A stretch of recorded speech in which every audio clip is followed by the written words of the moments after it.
ढाक्यो ढाक्यो देउराली डाँडा हुसुर कुहिरोले जागए पनि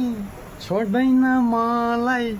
मायाको धुइरोले भन्दै गीत आज लाग्यो होला जस्तो चाहिँ यो हुसुर कुहिरोले होइन कि हिउँले चाहिँ ढाकेछ पुरै बबाल छ नि हो आज त बबाल सबै साथीहरू चाहिँ फिल्डतिर लाग्नुपर्छ म चाहिँ टेरिसमा बसेर मजाले हिउँ परेको आनन्द लिइरहेको छु गाइस वेलकम टु बुल्गेरिया ल है त तपाईँहरूलाई फेरि म एकचोटि यहाँ वरिपरिको परिवेश देखाउन गइरहेको छु यो लगभग 2-3 घन्टा भयो लगातार हिउँ खस्न लागेको यो पानी परेको थियो पहिला चाहिँ त्यो पानी परेको कारणले गर्दाखेरि यति बाक्लो चाहिँ बस्न सकेको छैन होइन नत्र धेरै बाक्लो हुने हो यति लामो हिउँ चाहिँ परेको थिएन अस्तिको हिउँ चाहिँ धेरै छोटो पर्दा पनि उ भएको थियो अहिले चाहिँ पानी परेको हुनाले हिउँ चाहिँ त्यति जमेको छैन कि अब यदि पानी नपरेको हुन्थ्यो भने चाहिँ यो हिउँ बबाल नै परेको आजको अब कति बेलासम्म पर्ने हो त्यो चाहिँ थाहा छैन होइन तर आजको अब कन्टिन्यू परिरहेको छ आज चाहिँ कति बेलासम्म पर्छ म हजुरहरूलाई वरिपरिको परिवेश पनि देखाउँछु हजुरहरूलाई ल हेर्नुहोस् है त यो हाम्रो बुल्गेरिया सोफिया सहरदेखि अलिकति पश्चिमतिर पर्छ हामी बस्ने ठाउँ चाहिँ यहाँ चाहिँ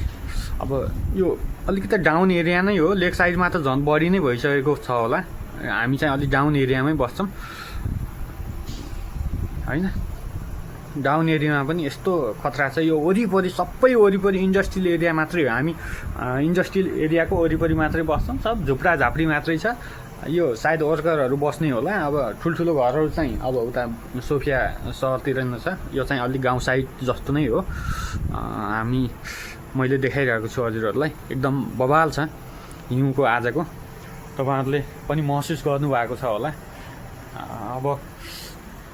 धेरै चिसो चाहिँ छैन आजको मौसम हिउँ परेको बेला चाहिँ चिसो हुँदो रहन्छ अस्ति पनि मैले हजुरहरूलाई एउटा भिडियो बनाएर हालेको थिएँ त्यो चाहिँ अलिक कम हिउँ परेको थियो आज चाहिँ धेरै बढी परिसक्यो हिजो अस्ति चाहिँ 1-2 घन्टा मात्रै परेको हो आज चाहिँ लगभग 3 घन्टा एबभ नै भइसक्यो होला यो हिउँ पर्न लागेको यो पानी देखिराख्नु भएको छ पानी यो पानी नआइदिएवा चाहिँ धेरै बाक्लो हुने हो पानी नपरेको नजम्ने ठाउँमा चाहिँ हेर्नुहोस् कति बाक्लो हिउँ परिरहेको छ घरको छतहरू पुरै सेतै भइसक्यो रुखहरू पुरै सेतै भइसक्यो सब वरिपरि पुरै सेतै भइसकेको छ केही पनि छैन तपाईँहरूले माथि देख्नु भएको छ होला त्यो पुरै कुहिरो माथि यो आकाश हेर्नुहोस् कस्तो छ पुरै कुहिरो लगाएर डमक्कै भइसकेको छ यो कति बेलासम्म पर्ने हो थाहा छैन मेरो अनुहारमा हेर्नुहोस् पुरै हिउँ परिरहेको छ तर पनि म तपाईँहरूका लागि भिडियो बनाएर उपस्थित भइरहेको छु हस् धन्यवाद थ्याङ्क यू